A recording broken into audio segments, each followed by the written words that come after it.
चलिए आज एक बहुत बड़े सवाल के तह तक चलते हैं। प्रकृति और इंसान के रिश्ते में असली बॉस कौन है? मानव भूगोल के जरिए हम इस सदियों पुरानी बहस को समझने की कोशिश करेंगे। तो सीधा मुद्दे पर आते हैं। क्या हम प्रकृति के दास हैं या उसके स्वामी? ये एक ऐसा सवाल है जिसने भूगोलवेत्ताओं को सदियों से उलझा रखा है और आज हम इसके जवाब तलाशेंगे।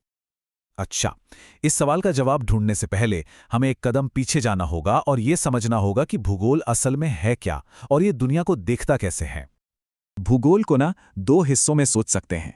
पहला है भौतिक भूगोल, मतलब दुनिया का स्टेज, पहाड़, नदियां, जलवायु, ये सब। और दूसरा है मानव भूगोल, यानी उस स्टेज पर होने वाला इंसानी ड्रामा। ये दोनों एक दूसरे से इतनी गहराई से जुड़े हैं जैसे कोई नाटक अपने मंच के बिना अधूरा हो। ये कितनी मजेदार बात है ना कि हमारी भाषा भी इस गहरे रिश्ते को दिखाती है। हम पृथ्वी को समझाने के लिए इंसानी शरीर के अंगों का इस्तेमाल करते हैं, जैसे चक्रवात की आंख या नदी का मुंह। ये हमें सोचने पर मजबूर करता है कि क्या हम वाकई प्रकृति से इतने अलग हैं? और बस इसी जुड़ाव से ना एक बहुत बड़ी बहस शुरू हो जाती है, जहां दो बिल्कुल अलग अलग विचार आमने सामने आ जाते हैं। सवाल वही है, असली बॉस कौन है, प्रकृति या इंसान? तो पहला आइडिया है पर्यावरणीय निश्चयवाद।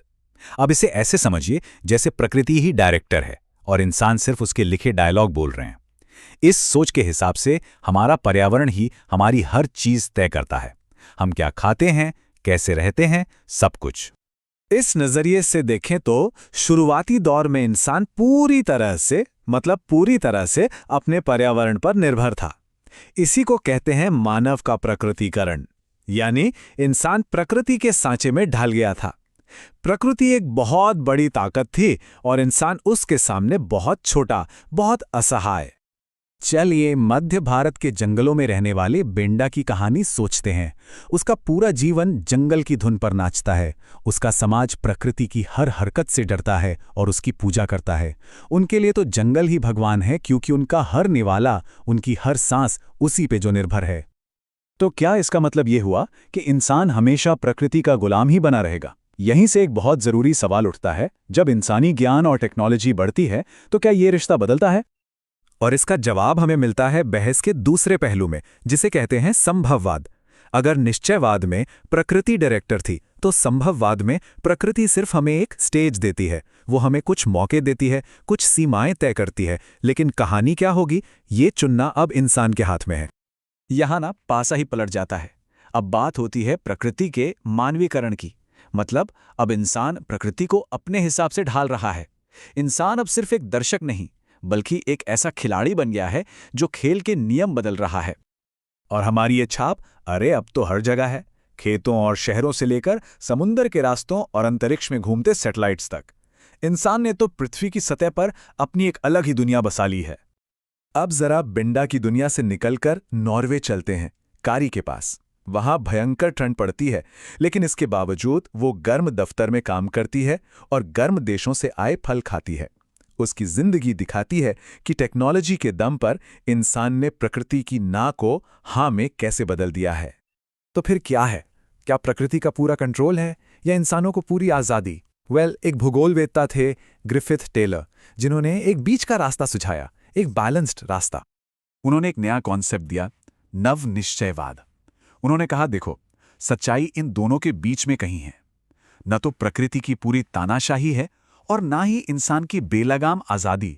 ये तो संतुलन खोजने की बात है। और इसे समझाने के लिए उन्होंने ट्रैफिक लाइट का इतना शानदार उदाहरण दिया। सोचिए, हरी बत्ती का मतलब है जाओ, जब प्रकृति इजाजत दे तो सस्टेनेबल डेवलपमेंट करो। पीली बत्ती का मतलब है तैयार रहो, यानी संभावनाओं को समझो। और सबसे जरूरी, लाल बत्ती का मतलब है रुको, जब हम पर्यावरण को नुकसान पहुंचा रहे हों। ये एक साझेदारी है, तानाशाही नहीं। और यही बैलेंस्ड अप्रोच, यही संतुलित नजरिया हमें मानव भूगोल के विशाल दायरे को समझने में मदद करता है। तो जैसा कि यहां दिख रहा है, मानव भूगोल कोई अकेला सब्जेक्ट नहीं है। ये तो समाजशास्त्र, अर्थशास्त्र, राजनीति विज्ञान, मतलब कई सारे दूसरे विषयों से जुड़ा हुआ है। मिसाल के तौर पर ये समझने के लिए कि शहर कैसे बसते हैं, जो कि आर्थिक भूगोल का हिस्सा है, हमें ये भी समझना होगा कि लोग एक दूसरे के साथ कैसे रहते हैं, जो सामाजिक भूगोल का हिस्सा है। ये इंसानी जिंदगी के हर पहलू को छूता है। तो आखिर में हम कहाँ आकर रुकते हैं? देखिए, इंसान और प्रकृति का ये जो रिश्ता है ना, ये एक लगातार चलने वाली बातचीत है, एक डायलॉग है। और नवनिश्चयवाद हमें याद दिलाता है कि हमें उस ट्रैफिक लाइट के संकेतों को समझना होगा। तो सवाल यह है कि आज की दुनिया में हम हरी बत्ती पर चल रहे हैं या हम सभी लाल बत्तियों को नजरअंदाज कर रहे हैं?